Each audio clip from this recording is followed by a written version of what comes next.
analytics business.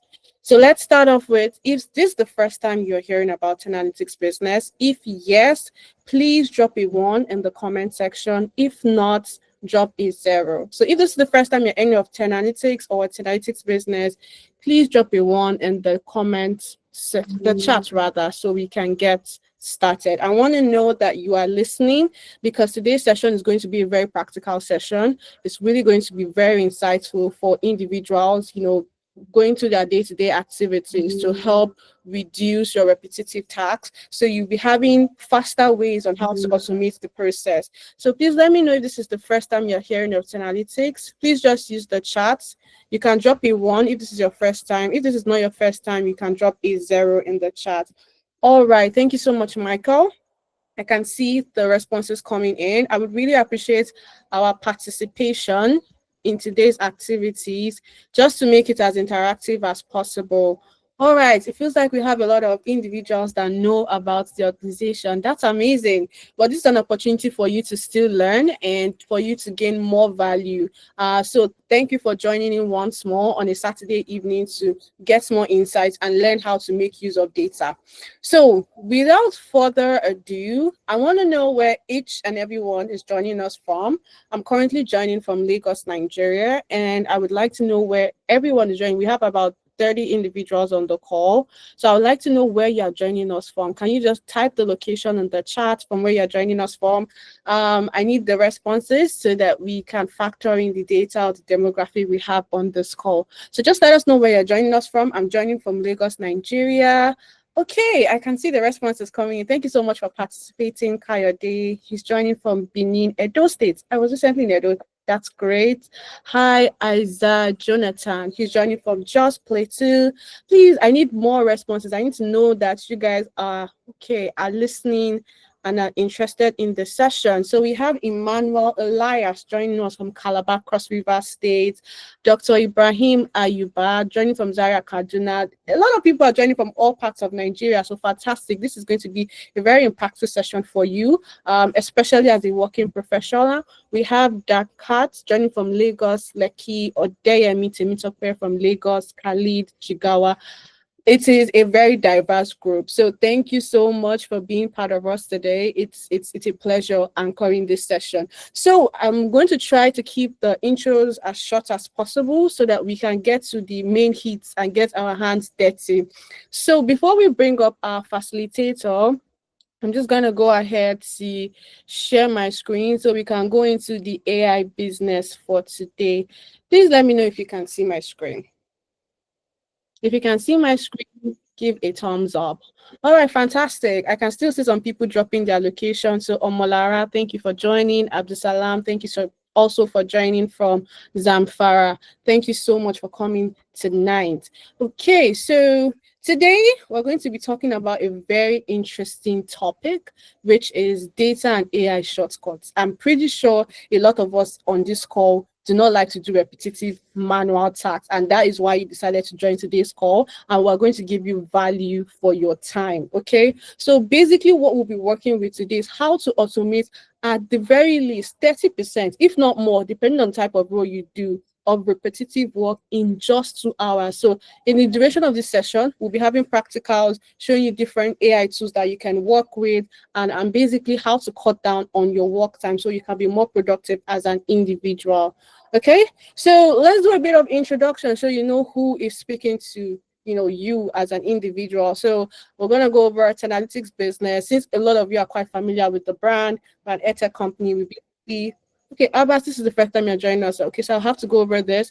We're an EdTech company that basically helps train working professional individuals, organizations, to basically learn really top skills that they can use in their day-to-day activity, as well as improve their current workflow and also help their organization boost sales and also boost their own productivity level. So we have diverse courses. It could be ranging from, data-related courses or AI courses. So basically anything to help you upskill, we provide training in that regard. So that's a short description of what analytics business is.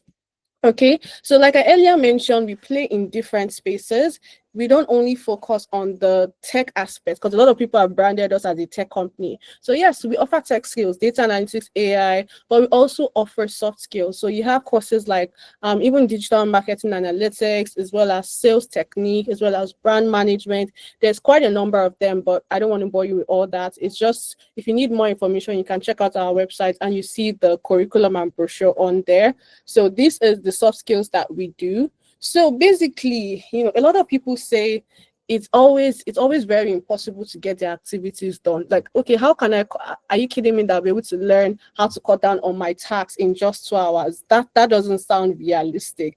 But it's not realistic until you actually get to do it. And that is what we're going to be practicing on the call today. And that's why we have an amazing facilitator who will be coming up soon to give you all the information in that regard. So it always seems impossible until it is done.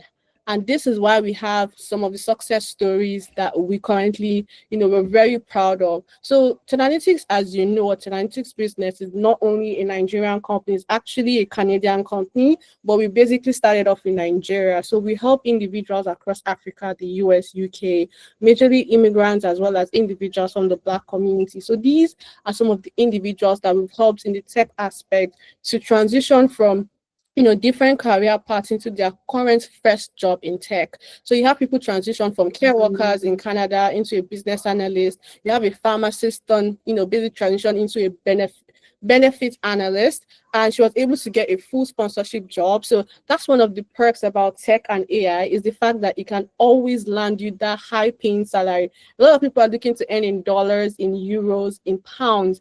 This is a very strong pathway in actually propelling you into those activities. So, if you're interested in that, this is the first stepping stone into moving into that direction.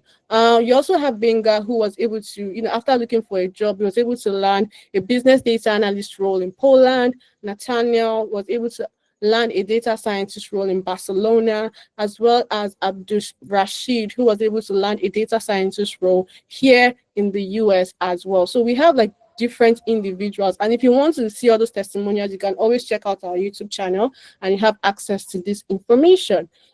Okay, so where do we really train our individuals? Like I mentioned, we train our participants across 4 continents, Africa, America, Europe, and Asia, and we've trained over 60,000 participants over these different continents. Majorly, which skills do they learn? Like data analytics, full stack data science, business analysis, financial analytics, HR analytics. So you can see all the different courses that individuals are prone to learning, but there are still some other niche ones, but these are the top what I call the tech skills that a lot of individuals like to focus on. So if you also want to learn more about this, just stay through the session and you will get more information.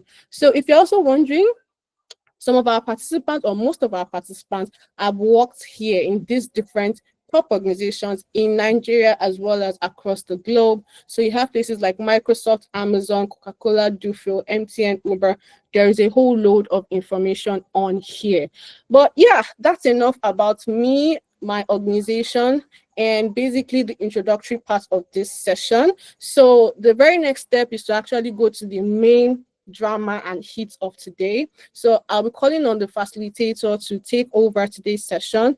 Please, I'll be sharing the attendance very soon. So please ensure that you fill out the attendance so that you get the recording of this session, as well as the slide that I'm presenting to you, as well as the facilitator slide and data set, all the information. Just ensure to fill the attendance, and then you have access to all that.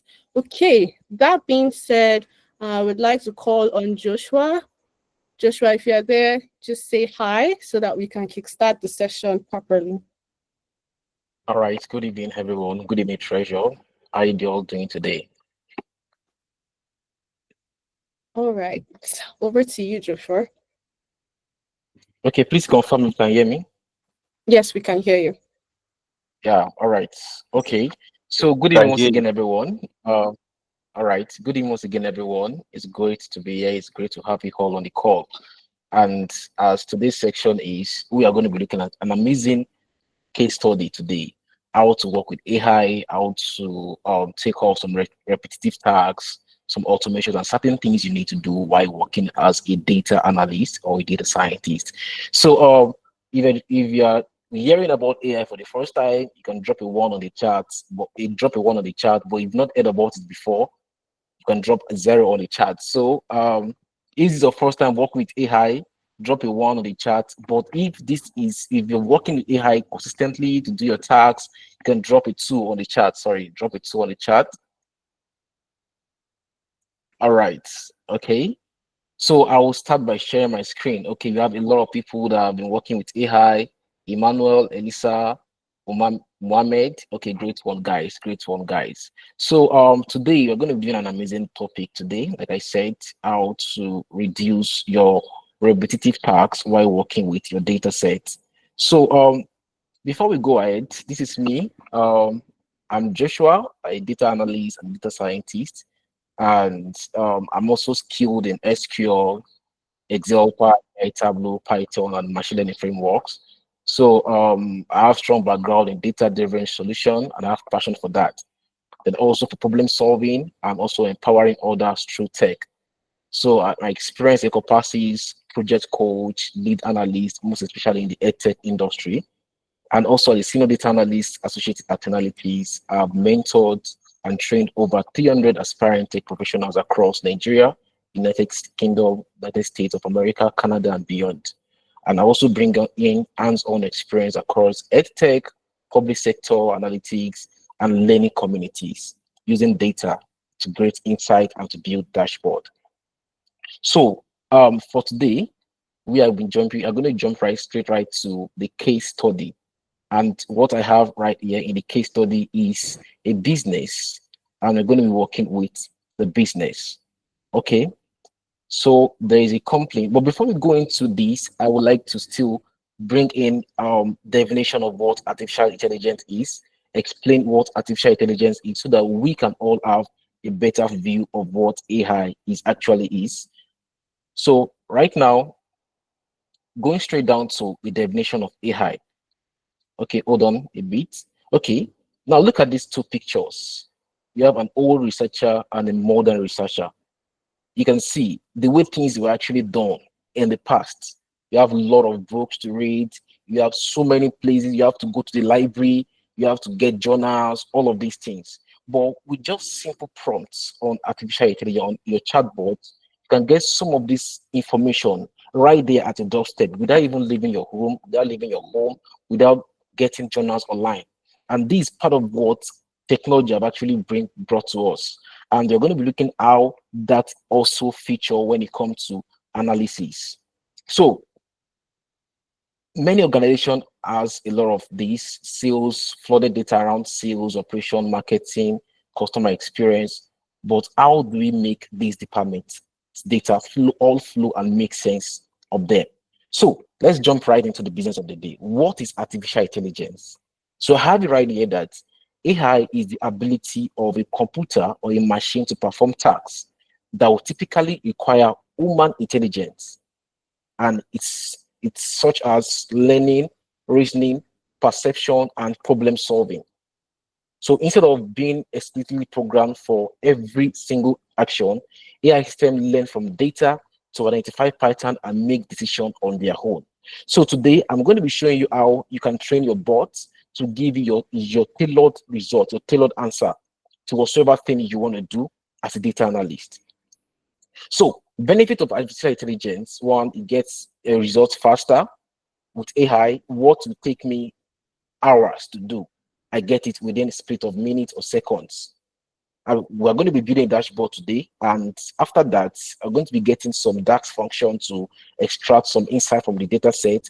But if it's of me sitting down, typing or writing all these DAX function, I'm then going to prompt my bot to give me what I want, and still feed the bot with the data I'm using, feed it with the problem statement and what I'm expecting, and you see the result is going to be giving me.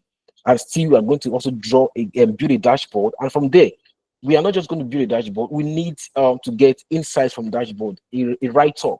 So I'm still going to prompt AI to do all of these things to me without even sitting down to start writing it one after the other. So far, I have the data set.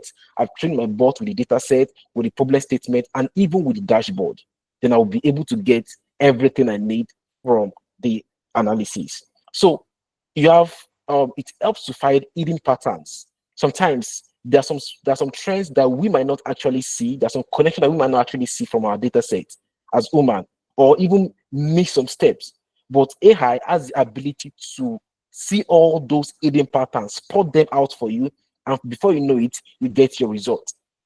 And also, it's more accurate.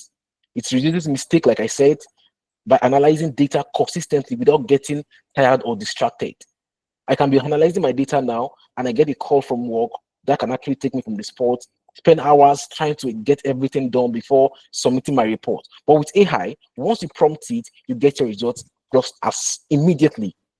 Then also it handles big data. It has ability to handle big data, massive data sets that are complex for people to manage easily. Then also the last point I had is that it saves effort. So AI automates repetitive tasks so people can focus on more important decision or creative work. Okay, if I know that, okay, this thing AI can develop, get it for me, get it done for me, I can just leverage that part and just, okay, you get this thing done while I focus on the other part of the business or the other part of the project. With that, you are saving time. You're even saving effort. You won't even experience burnout like you used to do in the past whenever you're doing on your own.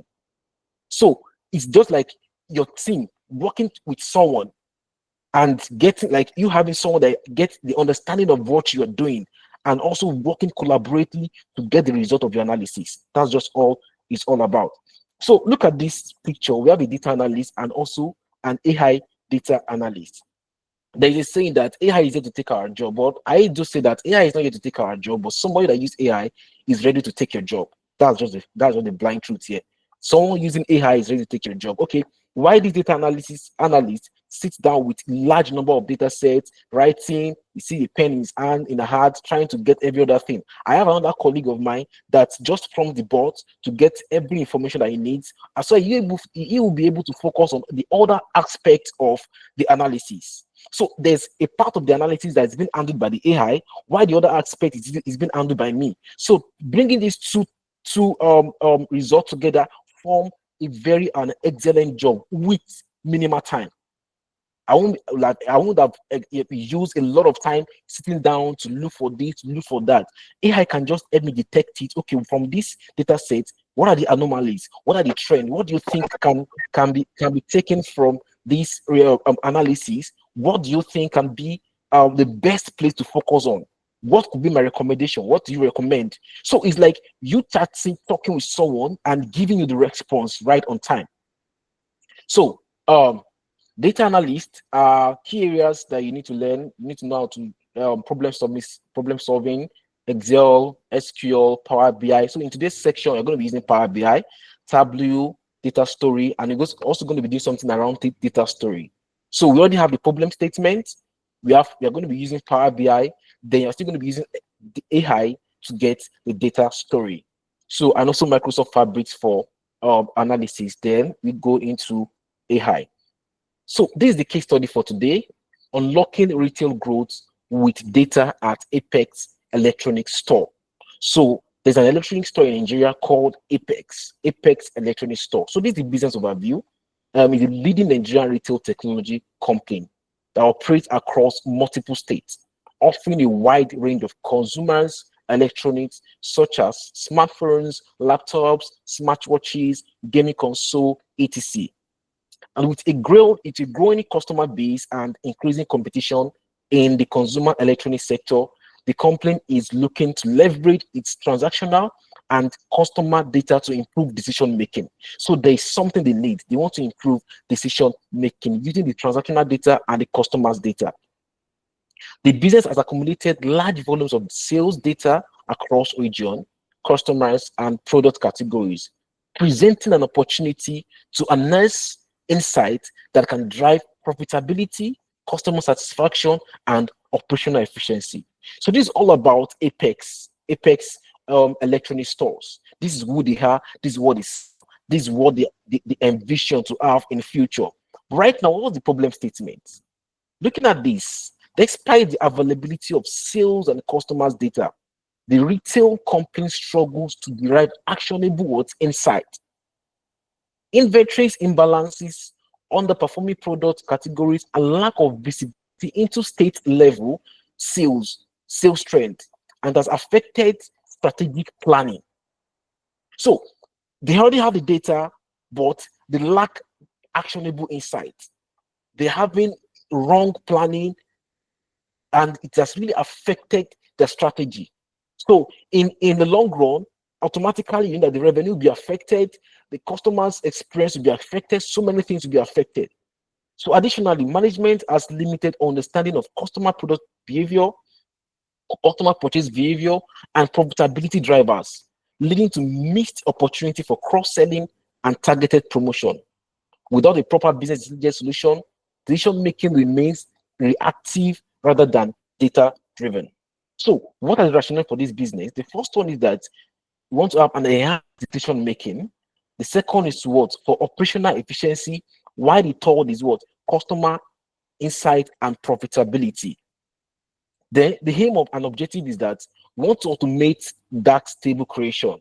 So definitely when I'm working with the data, I want to do something called time intelligence. I want to see the year-on-year analysis. I want to see the quarter analysis. I want to see the monthly analysis. I want to see the year analysis. I want to see, if possible, to even see the daily analysis. So I need a table dedicated for that will just only talk about dates. So I'll be able to integrate the dates with every other field I have in the main table. So I need a function. I need to write a DAX function to get this. So instead of racking my head on what DAX function can I write, I'm going to be using AI to get this information, and immediately I will drop it in my Power BI, and automatically it's just created for me, and I'm good to go without wasting of time. So another thing is that we want to enhance reporting and documentation, like the storytelling part. We want to generate a well-structured report, write-ups from the Power BI dashboard that has been built, tailored to the problem statements. So having all this clear insight in pictures and graphs and charts, I need to document it. I need the story around it. So instead of me going on and on to start typing, okay, for the KPI, I'll just use AI to get all of these stories, to get all of these write-ups, then document it. All I just need to just do is to check for errors, for mistakes. That would have reduced the stress of writing the whole number of pages of reports. Then the third one is improve efficiency and productivity. This is going to demonstrate how AI can reduce manual effort in repetitive tasks in Power BI. So allowing analysis or an analyst to focus on higher value insight and decision making. So to start with, like my colleague has said, you definitely get the slide. So from this slide, you can also get the data set. So all you just need to do is just to click on this icon here. Click here to access data set. So once you click on this icon, it's definitely going to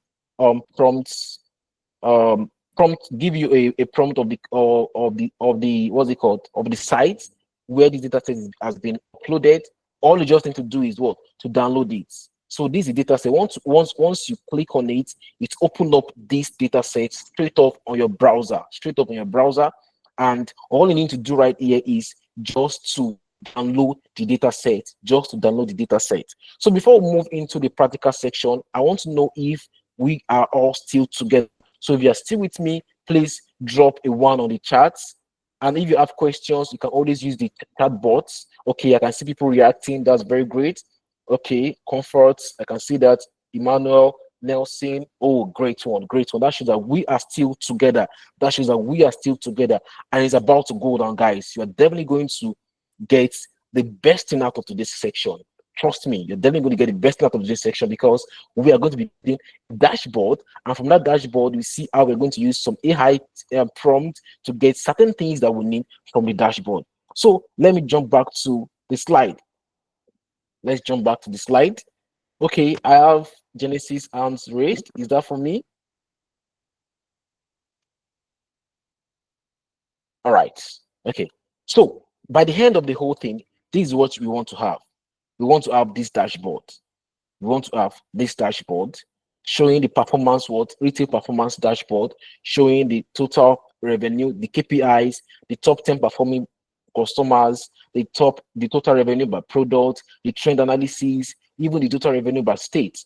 Then also have the slicers around year and quarter, and also having a slicer for the product. So this is what we want to get out from this particular practical section that we are about to start. So, like I said, once you have the data set, the next thing to do is what? To download it. So that's very simple. Just go to File, then you see Download. Then you might want to download as XLX. Okay, you can drop your question, Nelson. Drop your question so I'll read out on in the chat board. Thank you. So you want to download as XLX, that's Microsoft Excel, or you download as CSV. So which one? Anyone that you prefer, because Power BI has the ability to connect different data source. So I'll just download my as CSV. So once I download that CSV, automatically it downloads on my system, downloads directly to my system. Nelson, I'm still expecting your question. I'm still expecting your question. So, okay, most of us say that we're actually familiar with AI. So if you are just hearing about Power BI, drop a 2 on the chat. If you've worked with Power BI before, you can drop a 1 on the chat so I will know what you're about to do and see how we can take things from there. Okay, some are just hearing about Power BI. Okay, some have been able to have been using Power BI. Okay, great one, great one, great one, great one, great one. Okay, all right. So I have your question now, Nelson. So let me try and read that out. So Nelson said that I'm doing data analysis with Python and SQL. Can I still use my Jupyter notebook as Python or Postgres SQL to visualize instead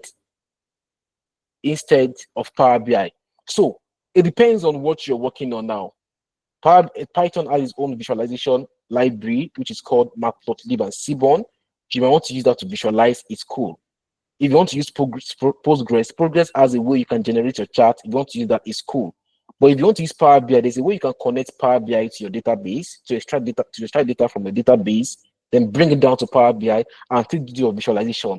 It's still cool. So anyhow you feel like doing it, what works best for you is what you're going to use. All of these tools still deliver the same job, to deliver the same thing. But if you're trying to work with Python to do your visualization on Python, you know that you're going to be using your pandas, you're going to be using your Matplotlib library or your Seaborn. Then if it is Power BI, then you know that you're definitely going to carry the extract data set from the location it is, from the source, and bring it to your Power Query editor to clean. And that's what you're going to be doing right now in today's section. So I believe I've answered your question now, Nelson. So right now, we already have the data set downloaded. The next thing to do is to what?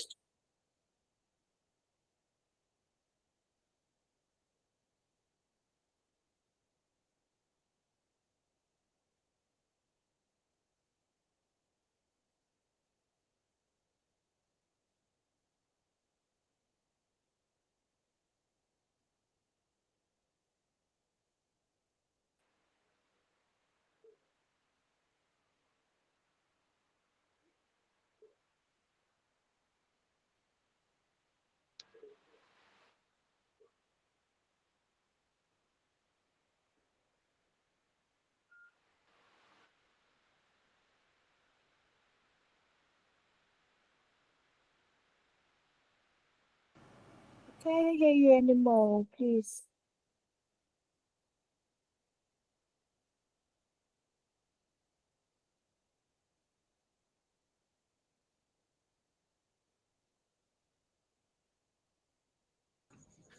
Hi everyone. Let's give him a couple of minutes to sort out technical issues. He should be joining in pretty soon.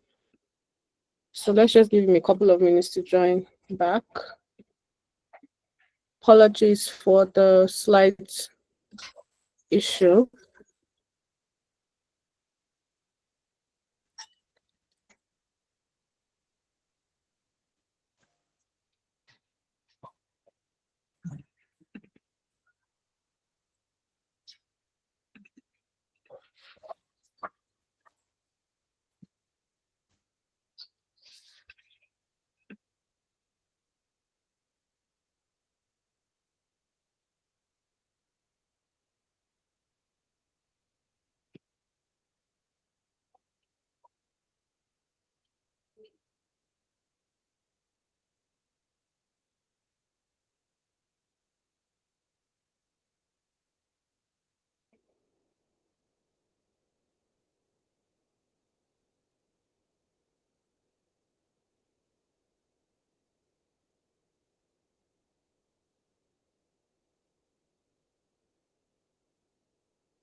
All right, guys. Please confirm if you can hear me. Apologies for that. That was just a little bit glitch from my hand. Apologies, guys. Okay, great one, great one. So we are back. We are back. All right, all right. Thank you, guys, for waiting. Okay, so okay, we're currently at the point of opening Power BI before we had a network glitch. So now Power BI. So let me start by sharing my screen again. Let me start by sharing my screen. Okay, great one, guys. All right. Thank you, guys. All right. So here is my screen again. So we've been able to open Power BI. You've been able to open up Power BI. So the first thing to do whenever you're working with Power BI is to what? To connect to your data source. So there's something called extract, transform, and load, ETL. It's a process. Before we start extracting insight from our data set, we need to what? To extract the data from its source. So Power BI has the ability to connect to large number of sources, over 250 sources Power BI can connect to. So I'm going to be connecting my Power BI right now to the source of the data. Remember that I downloaded that data set as CSV. CSV. So if I'm downloading a CSV, that means I'm going to be connecting to the CSV part of what? Of my repository in my system. So to do that, all I need to do is to go to get data, click on this drop down, then you see text slash CSV. And right now, it's going to show me all the CSV file I have in my download repository. So all I just need to just click is what? To just select the data set. So here is data set. I just click on it and click on open. Then it's going to open up something called Power Query Editor. Power Query Editor. And it's inside this Power Query Editor, I'll be doing the what? The data cleaning. So now I've done the extract part. Can you see? I've done the extract part. I've extracted the data set from the repository it is at the moment. Now I want to transform. I want to what? To transform this data. And to transform this data, once it's opened up like this, you all could see this pan. Once open up like this, all I just need to do is what? To click on transform data. So once I click on transform data, it opened up another page for me called Power Query Editor. And this is where the transformation will take place. This is where the transformation will take place. So transformation is like me cleaning the data set, cleaning the data set. So this data set is actually cleaned. Everything looks cool, but nevertheless, I would still like us to do some background check, like check for duplicates, check for null values, check for blanks, so that we'll be certain that it is very, very correct. It's very correct, and we're ready to go. Because whatsoever thing you get from this, whatsoever thing you get out from your Power Query Editor is what we are going to be analyzing. That's what we're going to be using to create or extract insights that we want to get. So to do that first, I will first of all select the entire data set, and to do that, I'll just select any of the cell, then press Ctrl A. Then once I press Ctrl A, under my Home tab, I will see this thing called Remove Rows. Click on the drop down. Then I'll select Remove Blank Rows in case they are blanks. Then I'll also click on drop down, Remove Duplicates in case they are duplicate data. So with all thing, it shows that my data set is almost clean because I still like to check for the data type. So you might actually be asking that, how do I know that my data set is cleaned? I already have the information here. Now you see 100% valid, is zero error, is zero empty. This shows that the data set is what? Is cleaned. And also, you might not be seeing this. Yours might just be this green bar. You can see it totally what? Filled up. If the green bar is completely filled up, that shows that it is cleaned. It is cleaned. So another thing I would like to check is that I would like to investigate and check for the data type. Are they having the correct data type? For my invoice number, it should be in text. It's currently in text. You can see this ABC. ABC means text. It means text. This invoice date should be in date. It's currently in date. Can you see? It's on date. Then also my customer ID is meant to be in text. Is in text. Customer name, the same thing, is meant to be in text. Likewise, the states, the product ID, the product itself. Then quantity. Quantity has to be in whole numbers. So it's currently in what? In whole numbers. It's currently in whole numbers. Then also my unit price, total price, and okay, the unit price and the total price. Now I'm going to be changing this name from total price to revenue or sales, because what it means by total price is the total units that was sold times the price. That's what gives the total price. The total units sold by the unit price what gives the total price. So I would like to change this name to what? To revenue or sales for better understanding. For better understanding. And to do that, all I just have to do is to double click on total price and type in the name of what I want. I'll just call it revenue. Then I have that changed towards to revenue. Then also, it's currently in decimal number. I would like to make it fixed decimal number, probably in dollars or any currency I want. Then I'll just click on that 1.2. That shows that it's decimal. I'll now select fixed decimal numbers. Fixed decimal number. So despite the fact that the data set even looks clean, I still did my background check to check data type, to check for blanks, to check for some anomalies that are always common in any data set you're working on. So with this, the data set is good to go. We've done the transformation. And the last part of the ETL flow is to load. So I've extracted, I've transformed. Now I need to load my data set. I need to load my data set. So let's load this data set. So right still on home, I'll just click on close and apply. So once I click on close and apply, it's going to apply the changes I've made to the data set in Power Query Editor into my Power BI desktop. So let me know if you guys are still with me up to now. If you are still enjoying the section, just give me a thumbs up. All right, Adedeji, I can see that. Okay. All right, great one, guys. Great one, guys. That's great. So now I dashboard. Okay, Odeyemi Temitope, you have a question. Can you drop it on the chat board so I can take your question? You can drop your question in the chat board so I can take that. Thank you, Odeyemi. Now, I already have my data set now loaded into Power BI desktop. It's not more in the Power Query Editor. It has been cleaned. It has been extracted, transformed, and now loaded in Power BI desktop. And I have the data set under my data pan. Can you see this data pan? I have the data set. So can you see the field in the data pan? I have the customer ID, the customer name, invoice date, invoice all the way down to what? To unit price. And you can even see the revenue that it changed. It's residing inside this retail data set. So fine, I have my data set now. Okay, Aruna says, can we have the definitely you're definitely going to get the recording. Don't worry. So the next thing is I need a date table. I want to drill down into what's it called? The monthly analysis, the quarter analysis, the yearly analysis. I want to use a date table. So what can I do to do that? I know that to do that, I need to create a new table in my Power BI desktop and write a DAX function. But I don't want to do that whole stress of writing a DAX function. I don't want to go through that route of writing a DAX function. What will I do? All I will just do is I'll go to my AI, prompt my AI, and tell it to do that for me. So let's just go straight down to let me use Gemini. Okay, I'll be using ChatGPT and Gemini. I'm going to use Gemini to do other part of the analysis, but let's use ChatGPT to generate the DAX function. So it's just like a prompt. You need to understand how to prompt your chatbot. You need to understand how to prompt ChatGPT and every other AI tool that you're using out there. So the prompt I'm going to be giving it is, I'll just tell it to just give me the DAX function to create a table or a date table in Power BI.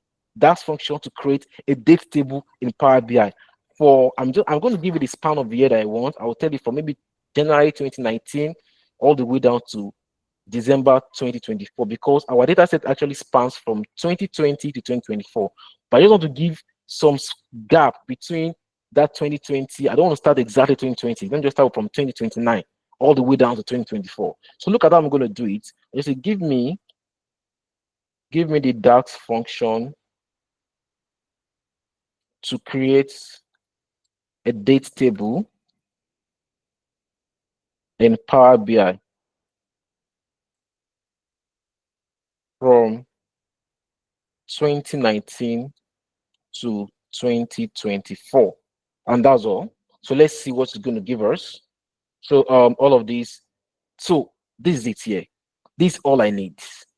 The DAX function has been created. Can you see date table add column. So I don't want to go through the stress of typing all of these things. AI can do this thing for me. I've actually saved myself some time. So all I just need to just do is what? To copy. You see this copy icon? Copy this code. I've copied it. Then go back to Power BI. Then this time around, I will go to, you can actually see it under the table model, the table view. You click on the table view. Is that for me? Okay, I think that was a mistake. Click on the table. Have someone talking. Is it a question? You can drop I your can't see the question. screen. You can see my screen. Please, who is not seeing my screen?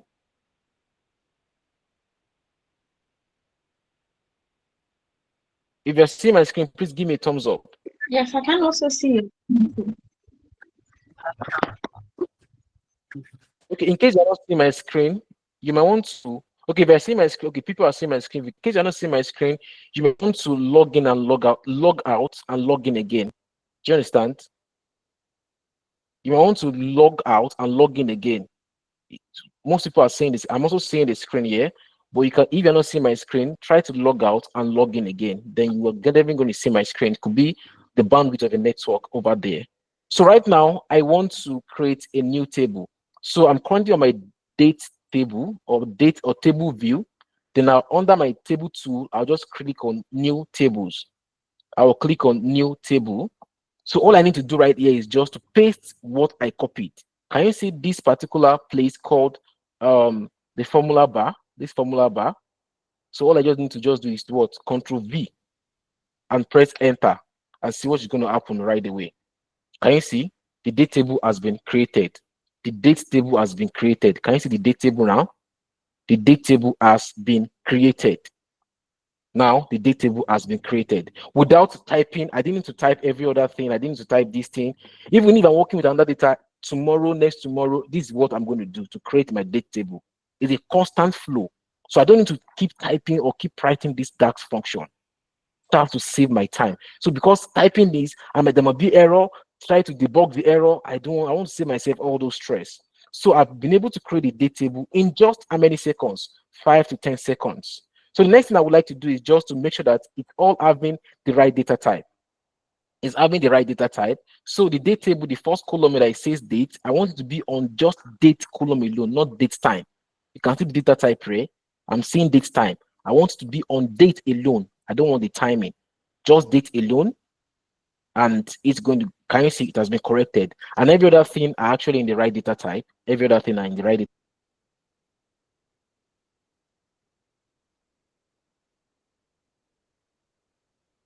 I see every day from day one to either 30 days, 31 days, or 28 days. You have your data set. So before I move ahead, please confirm if you're still with me. Let me have your thumbs up. If you're still enjoying the section, if you're finding this thing so amazing using AI with your work, can you see with just 3 to 5 seconds create a date table? And that's so amazing. I don't need to go ahead to start writing the entire DAX function. Then to save myself the old stress, can you see within just piece of seconds I've created this and we're good. So the next thing I would like to do is this. Because I have 2 tables now in my Power BI, there's something called modeling. I would like to model this data, connect them together so that if I'm picking an information from the first table and I'm linking to the second table, I'll see what I want to see. Do you understand? And that's what I'm about to do now. So the other time we picked the date, the table view. Right now, I want to pick the model view. So this is where I want to model my data. You can see my mouse on the model view. If I click on the model view, the next thing is what? I will see the 2 tables. So this is the initial table you are working with, the retail data set you are working with. Why this is the date table that was created? So I want to connect this date table to my what? Retail data set. And the connection is going to be on the identical columns in both table. Identical columns in both table. Now to check it, what is the identical column in both table? Now let's see. This table is talking about just date alone, entirely date. So this is called a dimension table, or you call it an entity table.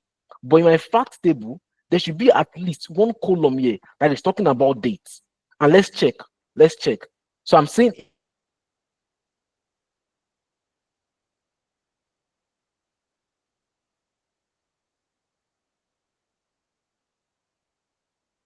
invoice, invoice what?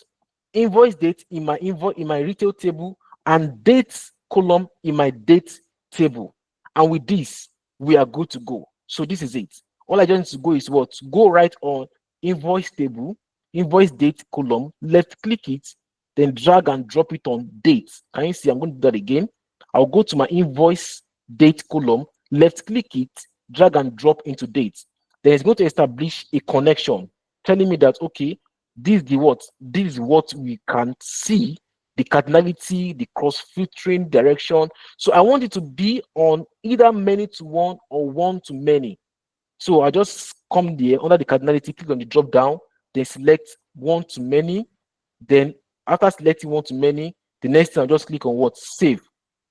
Once I click on save, it's going to establish the relationship between the two tables. Can you see? The two table is now connected. Can you see? They are both connected together. So anything I pick from this table and pick on this table, it's going to interact. It's going to what? Interact. So right now, let's go back to our dashboard and let's see what we've done so far.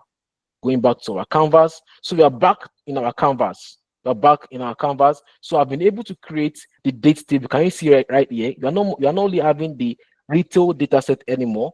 We are also having the date table. So I have two tables created right now, and they are both connected to each other.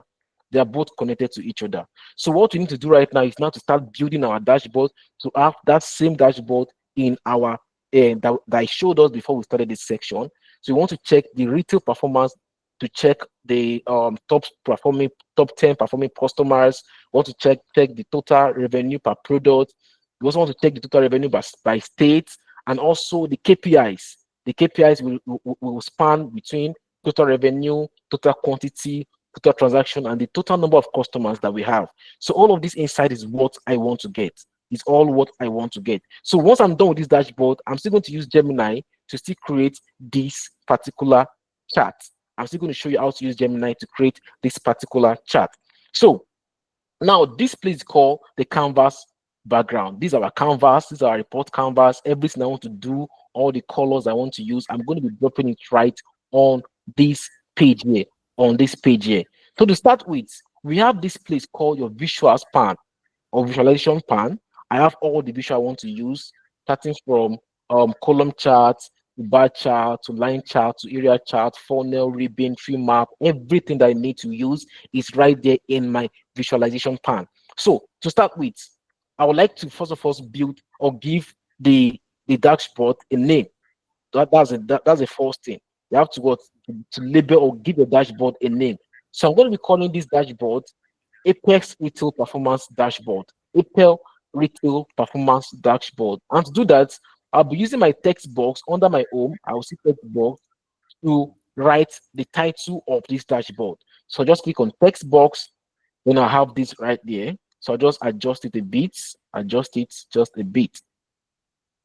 Adjust it a bit. So let's quickly do something on the canvas background. Let's bring it to the middle so we can see every aspect of our canvas. Canvas background.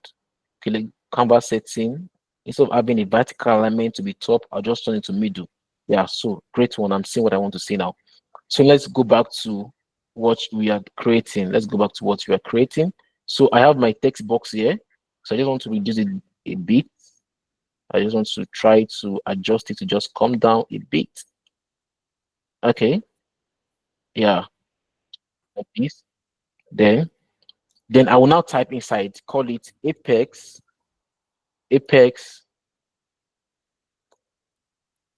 Retail Performance Dashboard. So what you're seeing right now, it seems as if you're not seeing anything. I'm actually typing inside it because it's having a default font size of 10. So I'm going to be increasing this font size. To do that, I will select the entire name that I just typed in, then change the size color, the font size, sorry, to 28. That's big enough. So I'll just expand this chat box or text box, sorry, expand this. Then I want to use the font Georgia. I want Georgia because that's the font of the complaint. So I want to stay consistent because when we are designing a dashboard, we also have to put in my complaints brand. So the company is using Georgia. So I'll click on Georgia, then make it bold, then expand this page still, expand this. So it's going to take in all, yeah, very good, very good. So we already have it. And it's the Apex Retail Performance Dashboard. Apex Retail Performance Dashboard. So what's the next thing to do? I still want to do a little bit of formatting on this particular page or on this particular text box. So I'll just go straight down to my general under my format text box. Can you see this space called format text box? Go to general. Now go to effect. So under the effect, I don't want to give it some background colors. I want to leave it as white. The visual borders, I want to turn it on. Then give it a color of, let's say, white still. I want to have a rounded corners of around 12, or let's make it 13. Let's make it 13. Then also, I want to make use of shadow. I want to make use of shadow. So I don't want my shadow to be outside. I want it to be inside the chart. So I'll just click on. Sorry. Prosper. Sorry, you can kindly mute yourself. Someone's mic is. I don't know, Treasurer. If you can please help us with that. So okay. All right. Okay, Yeah. let's get the person to mute. Chinsom Levy, can you kindly mute yourself? Okay, don't worry, let me do that from my hand. All right. Okay, great one. Let's go back to where we are coming from and where we are. All right, sorry about that, guys. That was a mistake. He never knew it was actually on mute. So right now, I want to. Can you see the shadow? The shadow is outside. I want to take it inside. It actually depends on you, but from what we have in our dashboard, we have the shadows inside that chart. So I just go straight down back to my shadows and click on the offset, bring it inside. So I have it inside. So great one. Great one. Another thing I would like to do is that this dashboard is actually having a background of purple color, the color of the company. The company is using purple and white, purple, black, and white. Sorry. So I want to make the dashboard color to be purple. So I'll just make sure that I'm not clicking on this text box. I'm clicking inside the canvas, then go straight down to format to report, go to background, canvas background, and go and change the color. So the color is right here. This is the color right here. So I'll click on this. Then we are not seeing it, right? The reason is because the transparency is currently at 100%.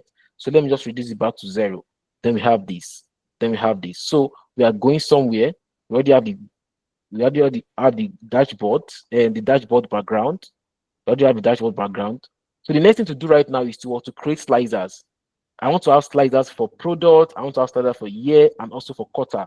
So I'm just going to click on my slicer pan. Over here is my slicer. Can you see the visualization pan? I have the slicer right here. This is my slicer. So once I click on my slicer, it's going to come out here.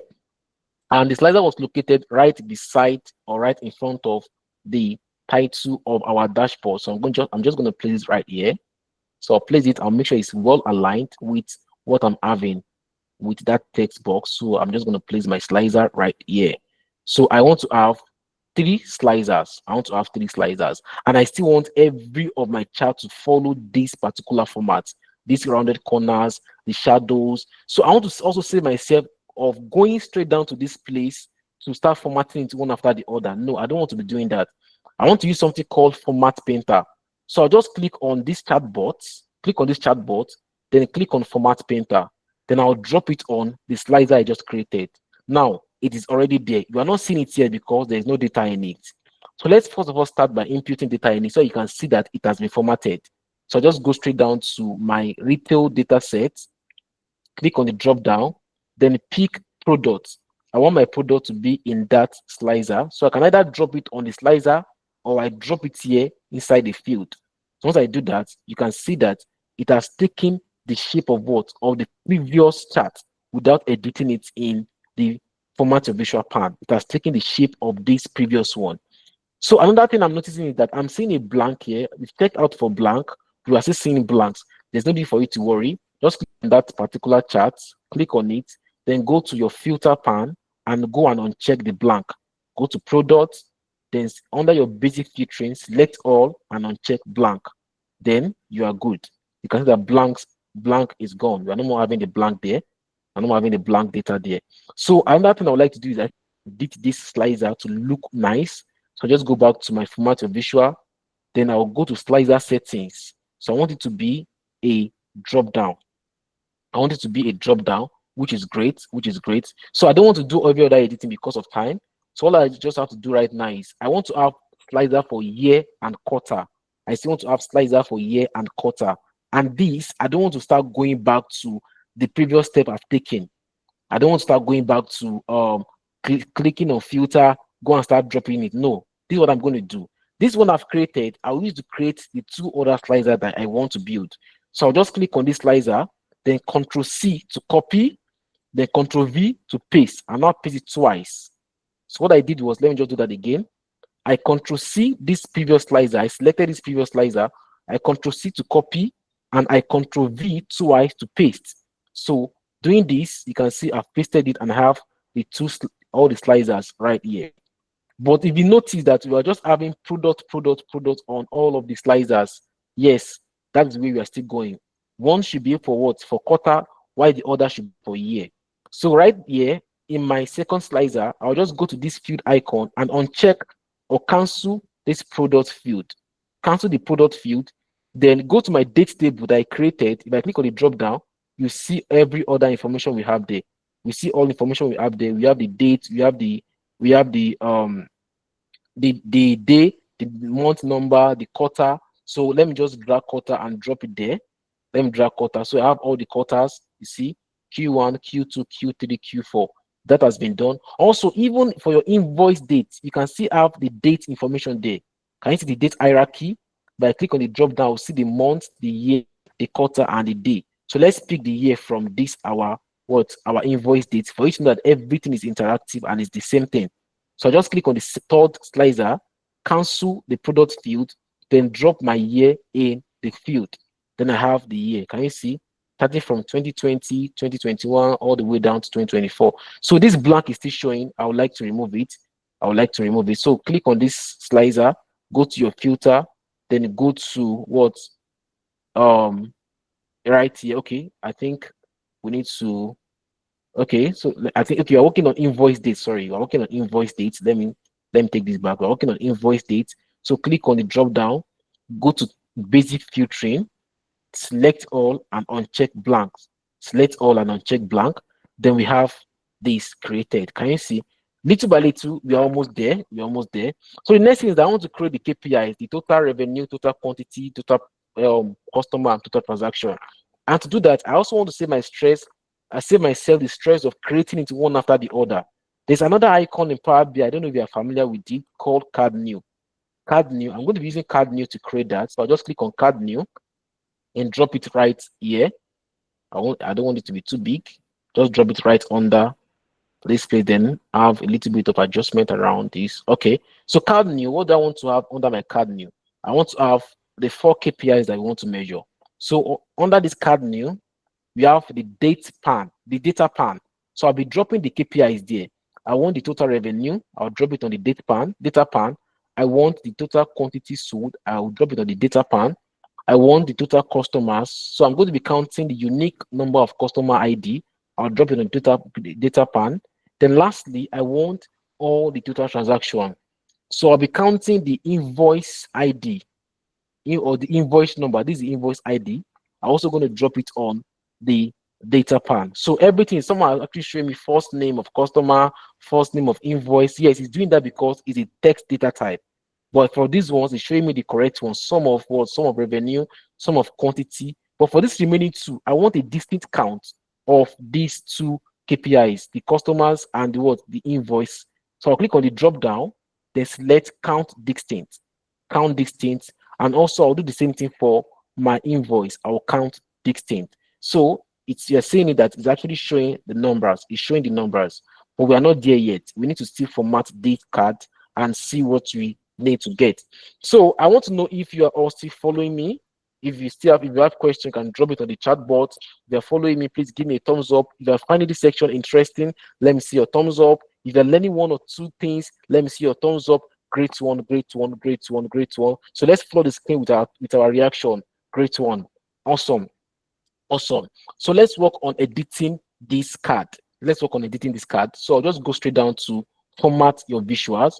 format your visuals, then I'll go to layout. Under layout, I don't want it to be a single row arrangement. I want it to be grid lines or grid lines. So for the grid, I want the maximum row to show just two, to be just two, while the maximum column two to be just two. Just two. So 2 by 2. 2 by 2 for the grid line. So can you see I already have it 2 by 2, but it seems as if you're not saying everything correctly now. So I'm still going to do a little bit of editing to show all of this. So you can see everything I'm doing is just working across all board. I don't need to start doing it one after the other. So for the layout, let's check for the background. Do we need the background? No, we don't need the background. For the colored value, now let's work on the colored value. For all the series, if you want to change, you can change it too. But for all the series, I want to have Georgia. Like I said, I want to stay consistent. I want to have Georgia. It's 45 is too big. Let's reduce around 30. Let's call it 30 the size. Yeah, it's very good. Then let's increase. Let's make it bold. Very good. Then what else? I think that's all. I don't want it to be at the center. If you want it to be at the center, you can click on the center alignment, anyone you want. Okay, let's leave it at the center. I think this is actually looking great. So the label, you might decide to turn up the label and go to your general to go and give it a title. But I always love to save myself so many times, so a lot of stress. I'll just turn on the label and go and edit it. So I'll turn on the label and also edit it. Give it Georgia, make it 12 still, change the color to black,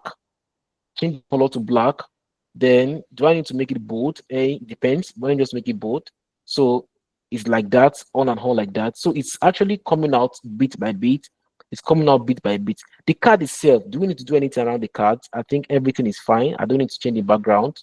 So now we already have this. Looking like what we have in the previous slide, but I don't have this formatting that I did on this other other visuals. I don't have the formatting, so I want to include that formatting on this card.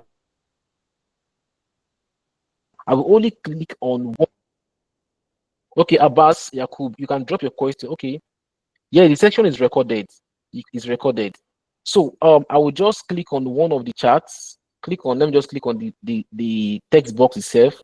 Click on the text box, then click on Format Painter. Then I'll drop it on this card. And you see it automatically take the shape of every other thing. Then with that, I'm good with the card.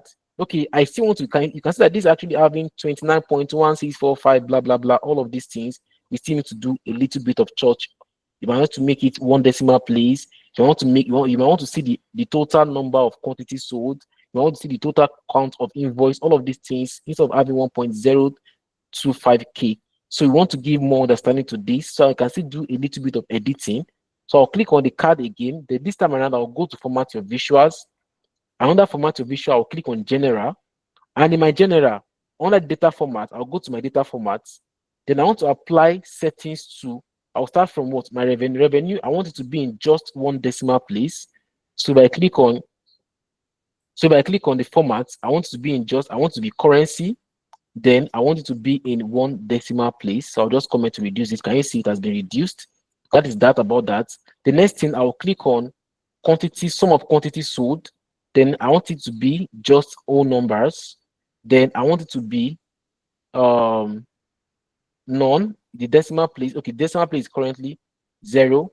Then I want to have a separator. Okay, I click decimal number here. I meant to click all numbers. I want it to be in all numbers. Awesome. Then I can also add 1000 separator to it. Then there's another thing I would like to do right here. I don't want to see the K. Okay, let me quickly get that done. Under a second, please.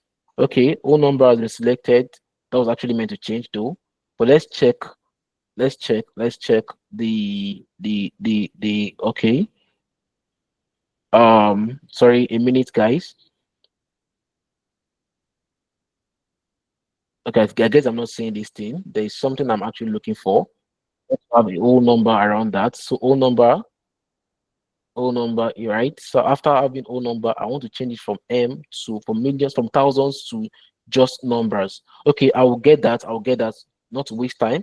Let's go straight down to the count of invoice also. Let's do the same thing to our count of invoice. Data formats, click on the drop down, select on count of invoice number, then the format, make it make it all numbers likewise. So it's showing 1000 count of invoice, 1000 count of invoice. But because of that, let's put a decimal number around it, 1.1 count of invoice. That's awesome. So I would still like to turn on my 1000 separator because I still want to get the order part. So let's go back to our visuals and let's go and see our call out value. I think that's where we need to go and change that to millions or thousand. So then click on count of invoice number. So when I click on count of invoice number, I'll go to my display unit. I want it to be none. So can you see I'm having what I want to have? I also go to the quantity, sum of quantity. Then I'll click on display unit. I want it to be none. Awesome. So let's go back to general and go and put the 1000 separator. This one I want to turn it to 0. Turn on the 1000 separator. And lastly for lastly for the invoice, the sum of quantity, I also want to turn on the separator, great one. So I have what I want to get. So I just left with 4 more charts and we will dive into the last part of the section. So next thing, I want to create a map chart. So I'll just click on the map. I'll bring it right here. Click on the map, then adjust it to fit into the side of my chart. So all I want in the location is the state. Left click and drop state on location. Then I want the bubble size to be around revenue. I'll drag my revenue and drop it on bubble size. So another thing is that I would like to increase the size of this bubble. So I already have my my map. So I'll also click on that format, your visual, click on the format of visual and drop it on the map. So I've clicked on this. I'll just click on format painter, then drop it on map. Then I have the same formatting around that. So this is the map. All I just need to do right here is just to come here, go to my bubbles and probably increase the size of my bubbles just to show it, then change the color to the color the company is using, this particular color right here. So there are still other things you can do around your map. You can decide to change your map from these settings. From road, you can decide to use a grayscale. So depending on what you want to have. So let's just use grayscale so it's going to commiserate with what you have in our initial document. So I've been able to create my map in just a split of seconds. So right now I'll be doing top 10 performing customers and total revenue, and I'm using both bar chart and column chart. I'm going to be using bar chart for top 10 customers. I'm using bar chart for that. So I'll use bar chart for that. Top 10 customers. I'm going to show you how to do that also in a jiffy. Then also for total revenue by product, I'm going to use the column chart. Right, awesome. It already dropped it right where I want it to be. So I'm going to use this for my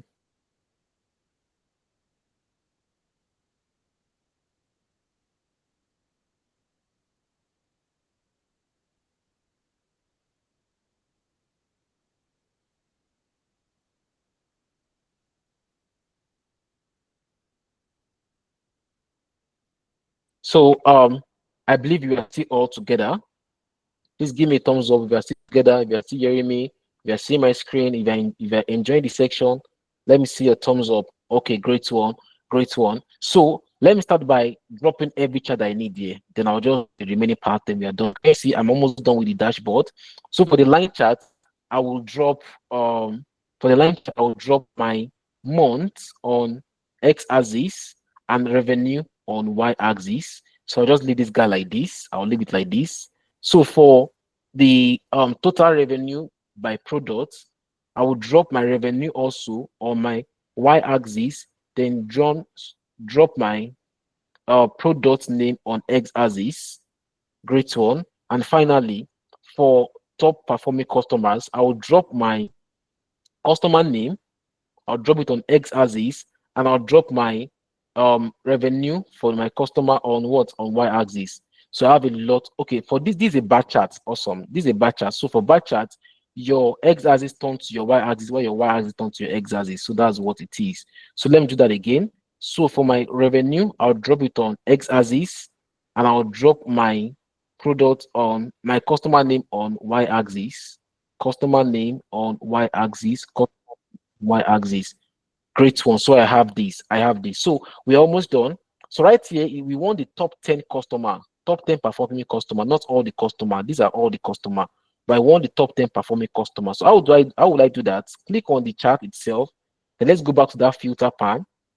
Then once you get to that filter pan, go to customer name, click on the drop down. Then you see top N. Top N. How many what? I need 10 of them. Top 10. Click on top 10. Then another thing it says by what value? By revenue. Top 10 customer by revenue. Then apply filter. Then this will reduce to just 10 customers. So you can see it has reduced to just 10 customers. So I've been able to do that. So the last thing I would like to do right here is to now use the format painter and drop everything right on my chart. So I'll go to my map, go to format painter, drop it on this. Then you see, oh, sorry, I didn't drop it right on it. Click on the map, go to format painter, drop it on this chart. So you can see, go to this place, click on format painter, drop it on the charts.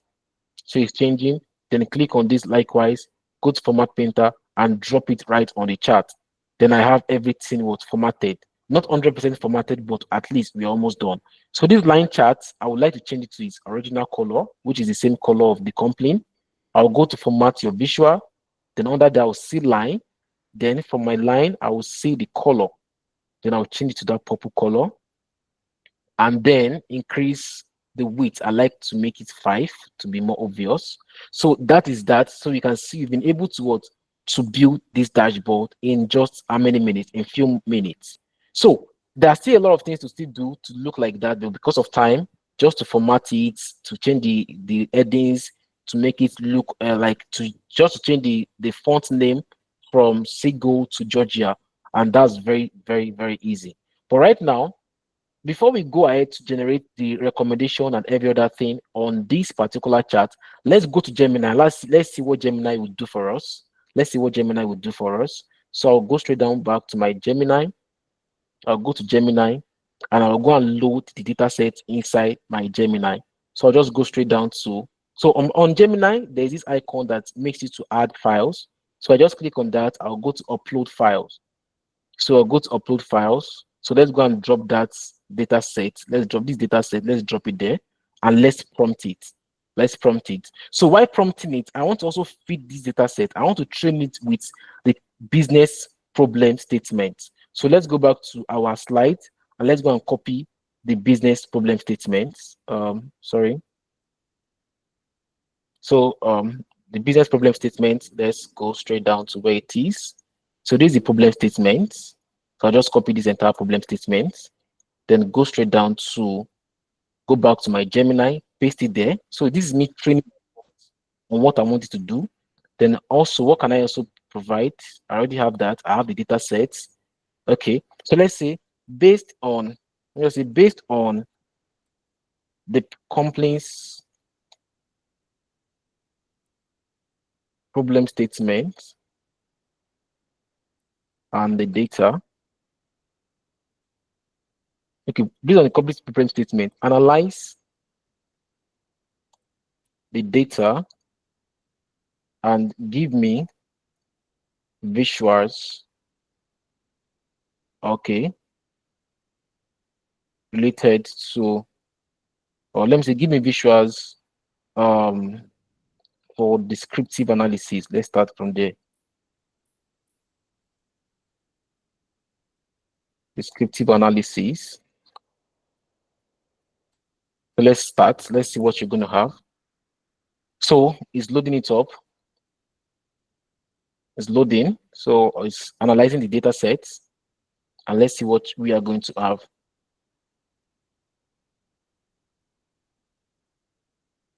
Yes, for Jupyter Notebook, you still have to write the code, but at the same time, you can still feed your bot. So Nelson Bart, I'm actually seeing your question. You said from everything here, if I want to do it with Jupyter, I will still have to write code to visualize it. Let me tell you something. The whole thing is that so far that you understand data analytics, you understand the tool you're using, you're good to go. I can still go to what? To Jupyter Notebook, and all my codes, AIs can still generate it for me. tell it, okay, I want to do exploratory data analysis.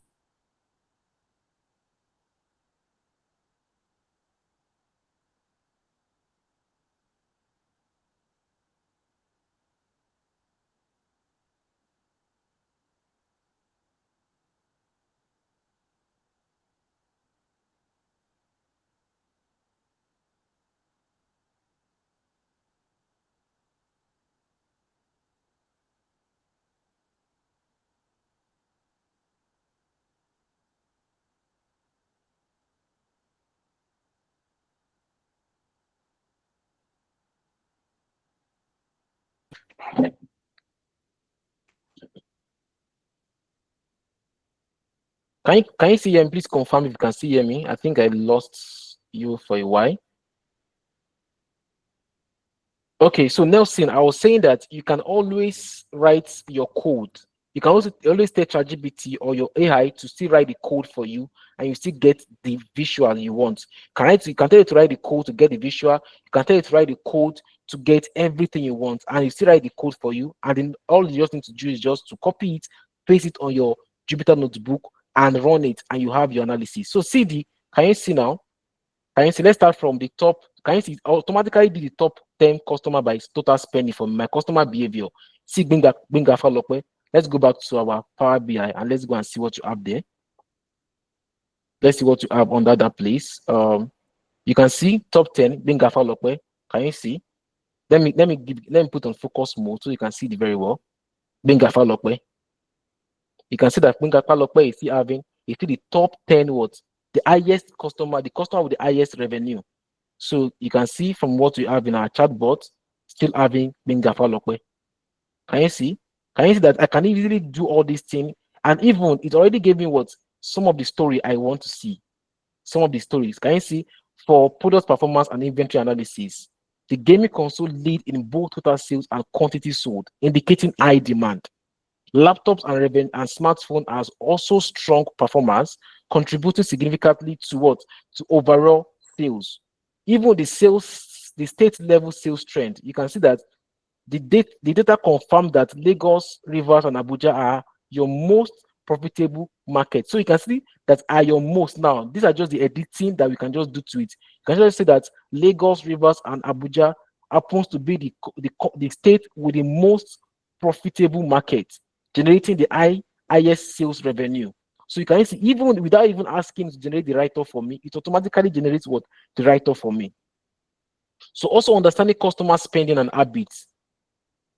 Lily Allen, Chiamaka Steven, and Emeka David are identified as your top spending customer, focusing on this high value customer through loyalty programs or personalized offers. So you can see what AI just did for me. I've been able to get all this analysis done even with my with my AI, and I'm good to go. And it's still showing the same thing we have right here, the same thing we have in our Power BI, So these are ways you can actually cut out sometimes for yourself whenever you're working with all of these things. So the last thing is that let's now cut this particular dashboard and tell ChatGPT. Now I'm going to be using ChatGPT. I just use Gemini. I'm going to use ChatGPT to give me a detailed write-up on this dashboard. And let's go ahead and do that. So I'm going to be using sniping tool to cut it. So okay, I already have it cut, but nevertheless, let me just save this as okay. I already have it here. So let's save it. Okay. Apex Retail Performance Dashboard saved. So let's go to AI. Let's go to ChatGPT. Let me use ChatGPT for this. So this, remember we use ChatGPT to generate the date formats. So let me ChatGPT to also bring in the dashboard and tell it to give me a write-up, a detailed analysis. So what's this is here, Apex Retail Performance Dashboard. So open it. So I'm going to prompt it. So this is me training the bot. This is me training my bot with what I want. So I'm going to write a prompt right now, and it's going to be based on. Okay, let me also copy the problem statement here so that you can know what I'm working on. So I'll say based on the problem statement and the dashboard, give me a detailed write-up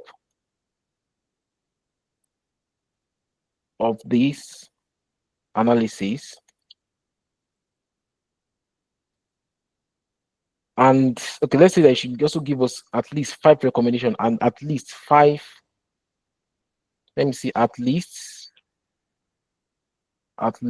5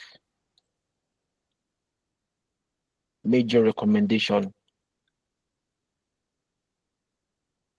I don't need to stress myself doing all of these things again. So another thing is, sometimes you might be typing, you might have errors in typing and all the other thing.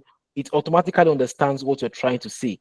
Do you understand? Write up of this, see the spelling I wrote for this is meant to be this analysis. So all of these things, recommendation, but all these things, it already understands. It understands everything you're trying to say.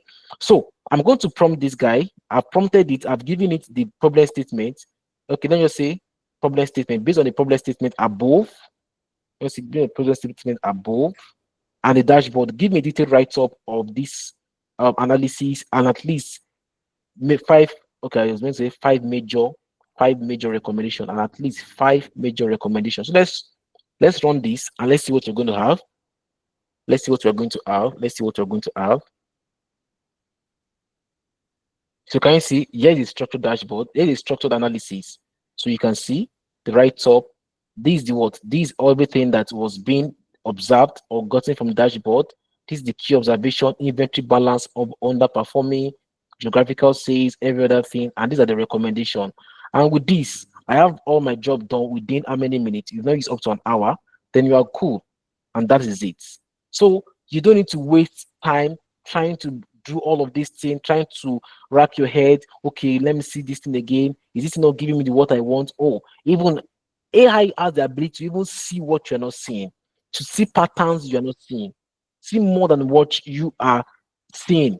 And that's one of the ability ChatGPT or artificial intelligence, whatsoever tool you're using, is able to give you whenever you're working with your data set. So right now, I'm going to, if I have questions, you can drop it on the chat board. While I also have my colleague, Treasure, to take over from here. Hi, Treasure. So I believe while Treasure is coming up, I believe you all learned something tonight. You all learned something tonight. Okay, great one. Great one, great one, great one. Okay, Treasure, over to you. Yeah, thank you so much, Joshua. I think it was a very impactful session, and based off all the thumbs up and reactions we're getting, everybody learned quite a great deal on how to make use of tools like ChatGPT as well as Gemini, and even how to build a dashboard in general. As you can see, we kept our promise. You're able to build a dashboard in less than 2 hours, not even up to 2 hours. So an hour, 30 minutes, we built a really nice looking dashboard. So these are some of the best activities you can get, or best use you can get of AI as a data analyst. So Arun, I don't know if that's a question. You can drop it on the chat because we have another part of the section, and I want us to get right into it because I want to close before 10 p.m. West African time, and then everybody can go back to their activities. So if you have any question, please just drop it on the chat, and then Joshua would, take a look and respond to it as soon as possible. All right. Thank you very much, Aruna. Thank you very much, Joshua. Let's go to the important aspect of this session. Okay. So I know we've been having so much fun learning, how to make use of different AI tools, how to basically build a dashboard end to end. And I think that's like one aspect of data analytics. That's like the data visualization aspect. But you also made use of, ChatGPT to use different DAX functions or to create a DAX function for data. So that's also something you can use with AI, and some of the benefits of having AI. So AI is supposed to make your life easier. Okay, you don't need to be doing some tasks as a data analyst, as a data professional. Okay, so the best way is how to maximize your use of AI to get things done quick and fast. Okay, so let's move over to the second section of today. We're going to be talking about how you can get those skills and basically upskill, have your AI tool skills, have your data analytics skill, upskill from where you are to the next level as a data professional. So now that we've had a fantastic session, I want to bring us into, talking about the trainings that we have coming, moving into September. So starting off, we've trained quite a bit of organizations in different aspects. So whether it's data analytics, whether it's AI, we've had different training. Recently it was Microsoft Copilot. We had the training on, the different AI tools, whether Claude, Gemini, GenSpark, Lindy. There are so many AI tools used for different purposes. And we've been having different trainings in that regard. So some of the organizations we've trained are Fairmoney, Hairs Holding, Cowrie, TGI Group, Nigerian Breweries, Meccano Motors, MTN, Koda. There are some that are not highlighted here, but we've done quite a bit just to show you how far we've gone as an organization. So these are some of the companies that we've trained so far. And then basically, you'll be wondering, okay, why did we begin to start with this process in the first place?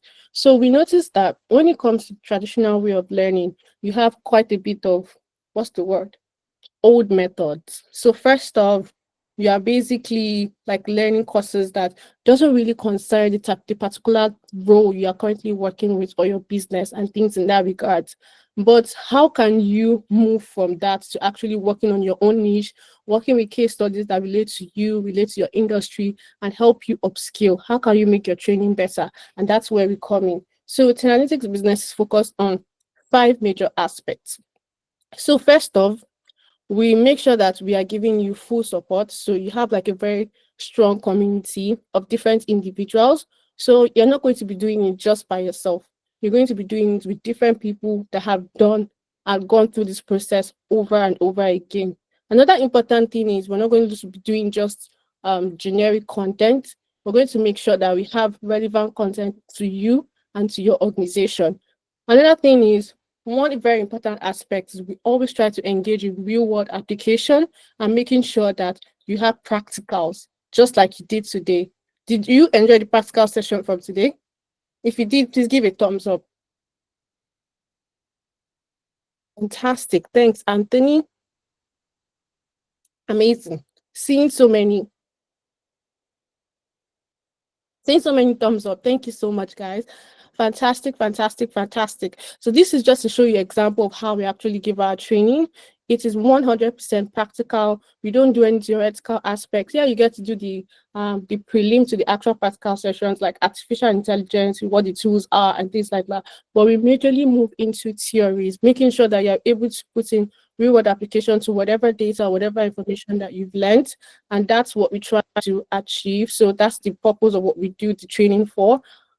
So the basic idea is when it comes to analytics business and training, we don't do one size fits all. We make sure that whatever program that you're working with is based off your particular role, particular organization. Like I earlier mentioned, if you're in FMCG, we're teaching you things in regards to your particular organization. So the data sets we'll be using will be consumer related goods if you're in FMCG. If you're in the finance space, we're using financial data sets and just like that.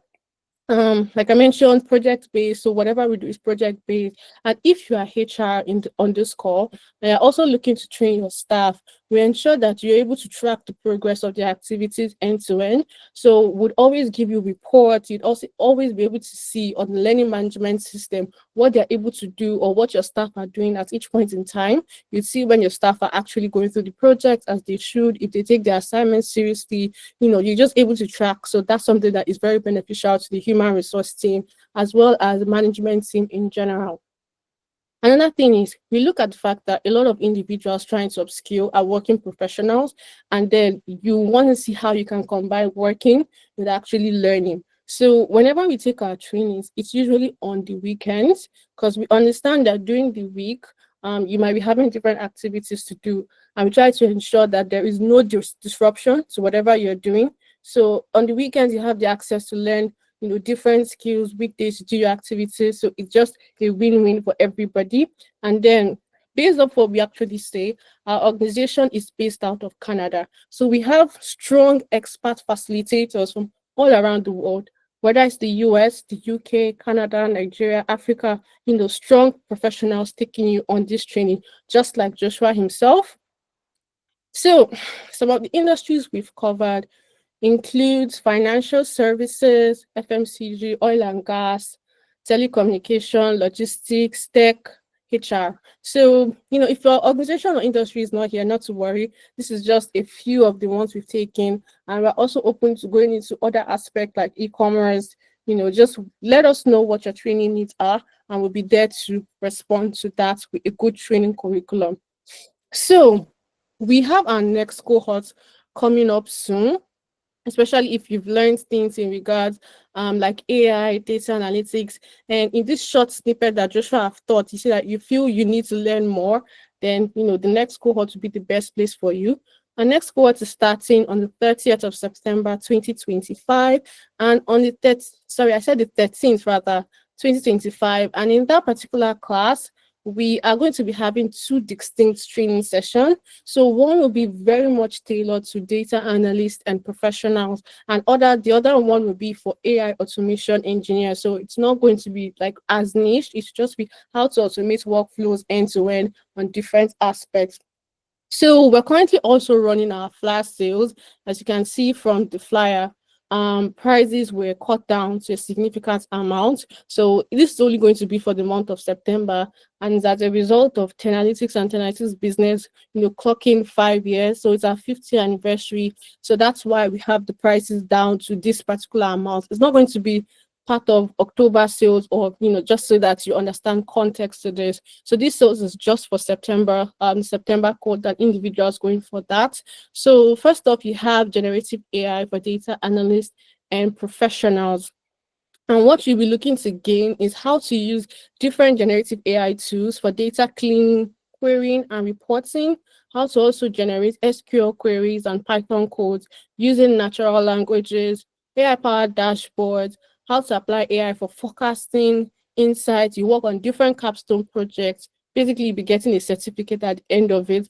I'm also looking to give you different employability services. So how to improve your CV and basically your LinkedIn optimization. You'll also get like recommendation letters and interview prep. So it's a whole package. It's like typical package that we give for a much more higher price, but at the very minimal price of 50,000 naira for generative AI. And then you also have the becoming an AI automation engineer. And basically what you're looking to gain is prompt engineering, how to understand real-world AI workflows, how to deploy and scale AI apps. You also be working on a project, getting certificates, as well as your employability service. So if you are excited about what we have upcoming, I'd like to see your reactions about now. So just react so I know that you are still with me.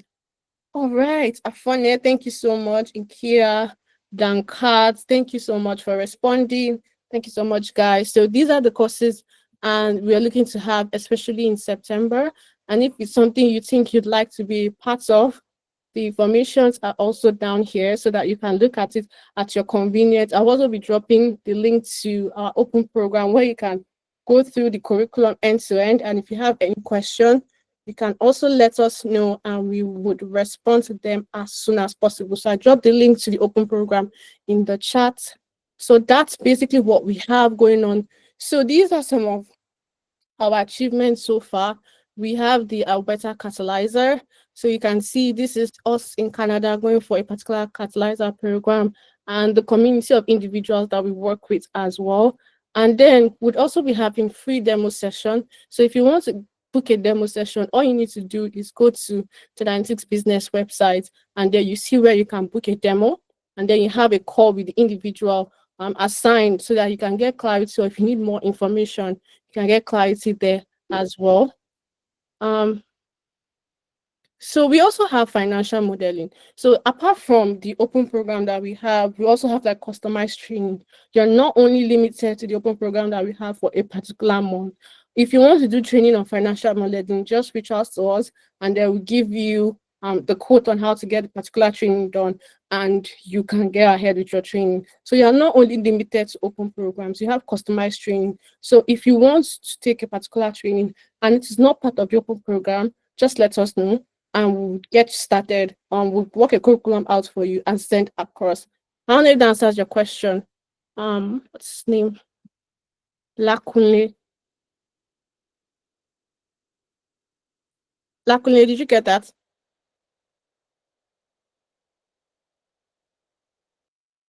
Hi, Lakunle, are you there? Okay, I would assume that you got that. Okay, thank you. So if you are okay, I'm going to take questions after so I don't lose my train of thought. So if you're interested in any of this program, I dropped the open program link so you can go through the informations as well. You can go ahead to view the curriculum to see what you'll be doing end to end. So the classes are only going to be on weekends, so you don't have to bother about it affecting your current work schedule, because on Saturdays and Sundays you have access to the information. You can take the class, and we try to cut it down to just 3 hours per class. So if you are doing Saturdays and Sundays, on Saturdays 10 a.m. to 1 p.m., on Sunday, right after church, right after service, between 2 to 5, you have your classes and then you work on your project. So you can just come to this page and view. And then if you want to go ahead to make a payment, you just click register to secure your spot, and then it will take you to the form that you need to go ahead to make payments on. So these are some of the ways for you to get started on how to basically sign up for the program that you have upcoming. And like I mentioned, this program or this particular price is just for the month of September. After September, prices revert to normal price.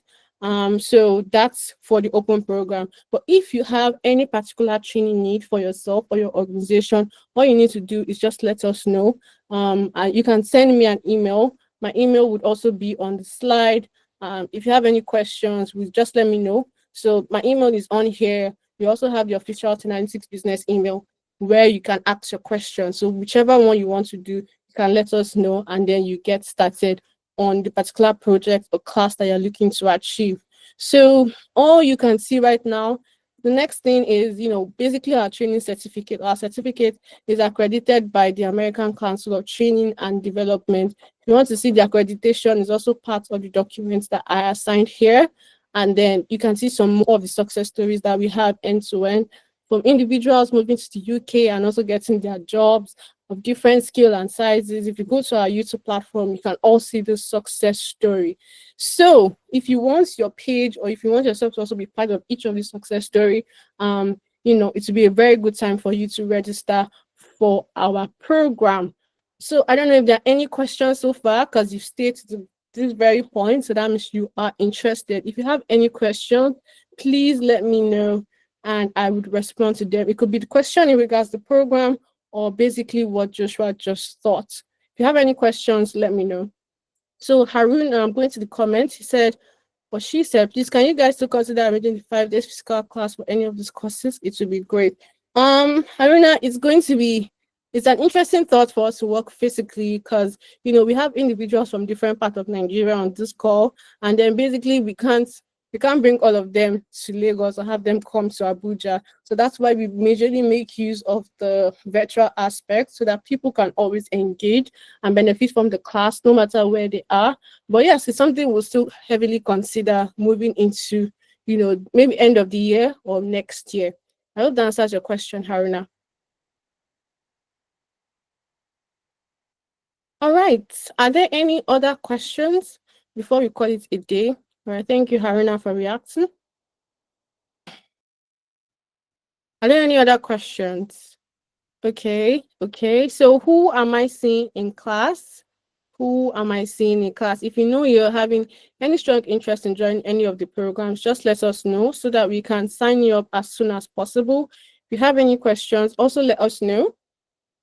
And then we would, basically set you up in terms of the process of how to get started.